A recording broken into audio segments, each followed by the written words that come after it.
Olá, meu nome é Paula Rafaela Valente, eu tenho 21 anos, sou natural de Santa Maria, Rio Grande do Sul, sou estudante do 7º semestre do curso de Medicina. Eu escolhi a disciplina de Ética e Felicidade, lições da filosofia antiga para uma vida boa, porque eu acredito que em função da rotina, da correria, nós acabamos deixando o tempo e, consequentemente, a nossa vida passar. Eu achei muito interessante a ideia de se discutir a respeito de teorias e argumentos filosóficos sobre o que seria uma vida boa e como alcançá-la. No início da disciplina é abordada a questão da finitude do homem e da limitação dos nossos pensamentos e do conhecimento a respeito das coisas.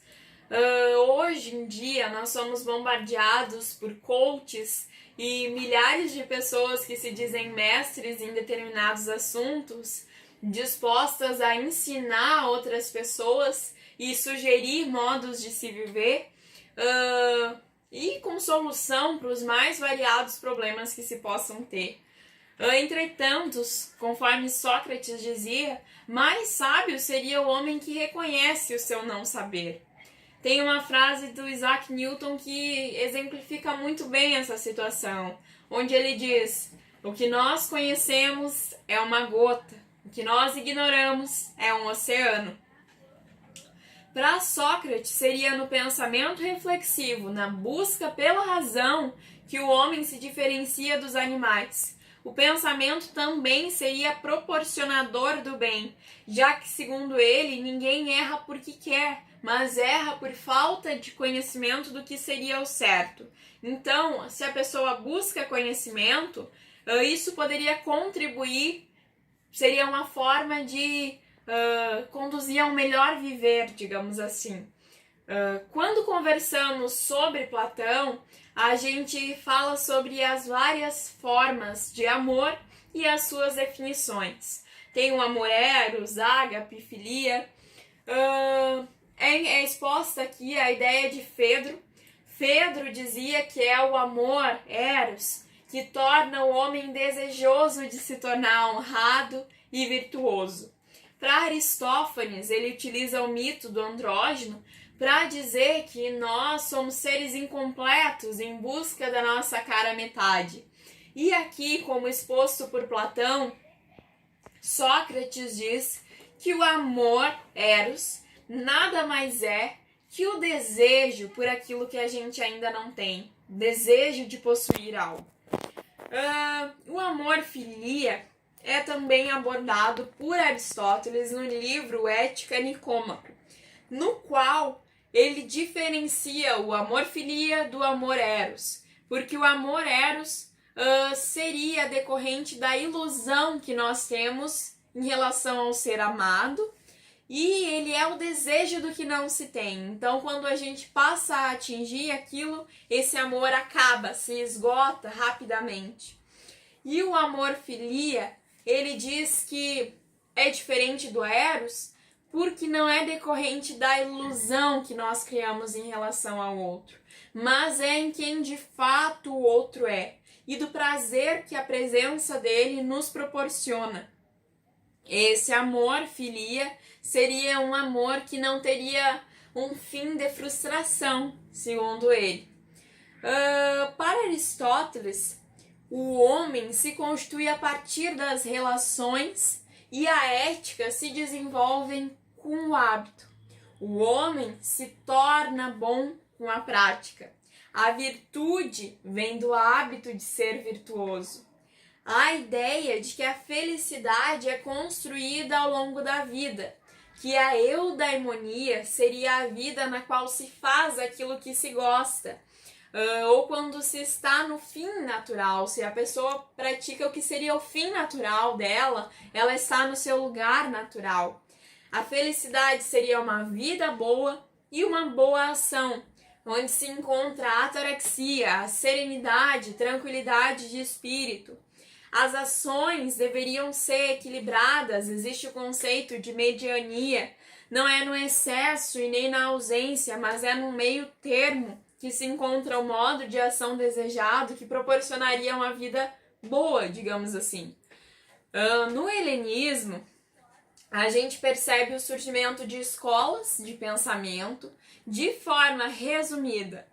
Os cínicos pregam uma vida simples, contrária às convenções e regras sociais. Os epicuristas acreditavam que os maiores prazeres não eram decorrentes da carne, mas eram prazeres espirituais, como a arte, música, a contemplação, reflexão e a amizade. E acreditavam que o homem não deveria se preocupar com questões como a morte e divindades. Os estoicos acreditavam que a felicidade plena seria atingida por uma prática virtuosa. Aqui a gente tem uma ideia semelhante ao cristianismo, de certa resignação, e que o espírito tinha que ser tranquilo, se manter, digamos assim, inabalável, independente das circunstâncias, manter sóbrio, digamos assim. Os céticos falavam da instabilidade das coisas e eram indiferentes aos problemas existenciais.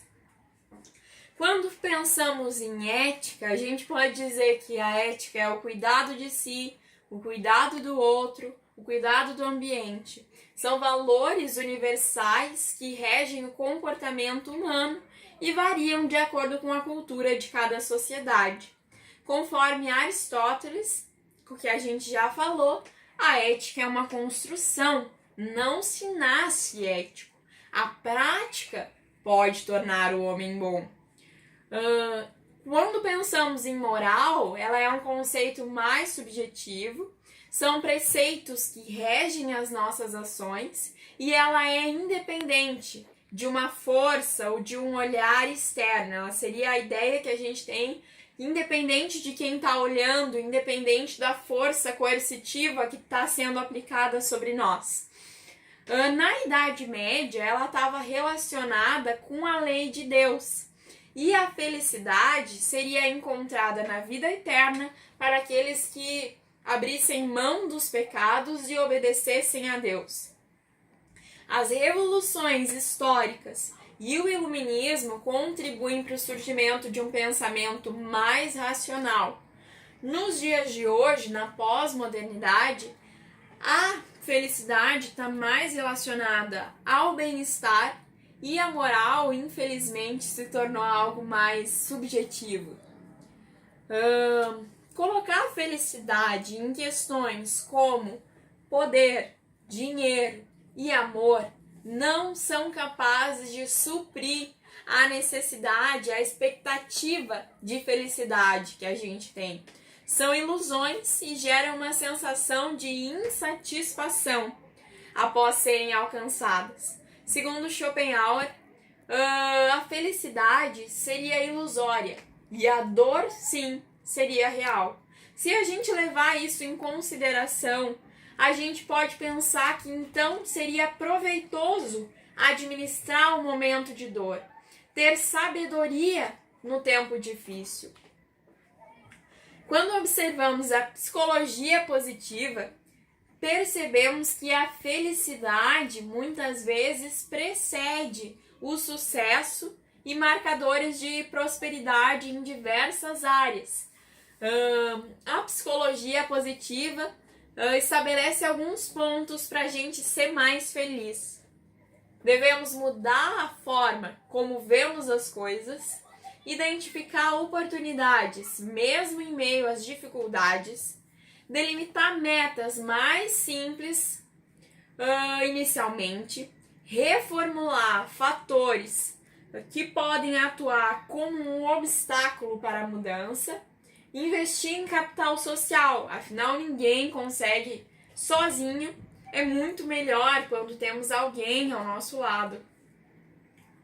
Acredito que um resumo seria que uma vida boa pode ser encontrada através da reflexão, quando se dedica tempo a se questionar, a se conhecer a si mesmo. Não se deixar levar por os preceitos impostos pela sociedade, pela coercitividade que de certa forma é imposta a nós sobre o que devemos ser, que devemos conquistar, porque afinal nem sempre uma vida bem-sucedida é uma vida feliz. Devemos procurar ter tranquilidade de espírito e ter uma vida boa, não colocando a nossa felicidade em objetivos a serem alcançados. Quando eu tiver tal coisa, eu serei feliz. Mas ser feliz durante o processo, ser feliz, mudar a forma como a gente vê as coisas e procurar atividades que sejam como o nosso fim natural, aquilo que de fato nos faz feliz e não apenas por status ou dinheiro, mas aquilo que nos faz bem, o nosso fim natural, o nosso lugar natural. Não deixar a sociedade impor as conquistas que nós deveríamos obter ou quem nós deveríamos ser para parecer feliz ou apenas se preocupar com aparentar ser feliz. A minha conclusão foi essa. Eu acredito que essa disciplina para mim foi muito proveitosa. Ela me proporcionou crescimento e eu pude refletir sobre várias coisas.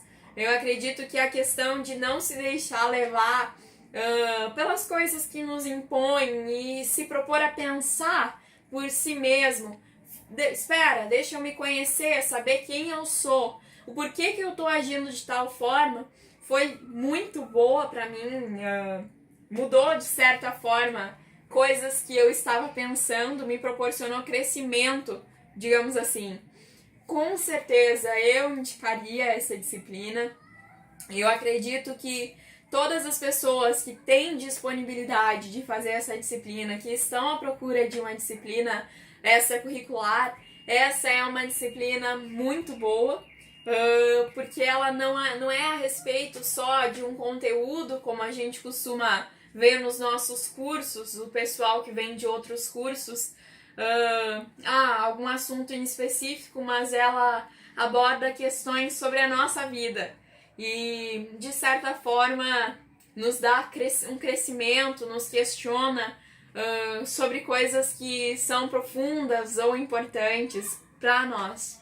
Então, o que eu tinha para dizer era isso. Muito obrigada. Tchau, tchau.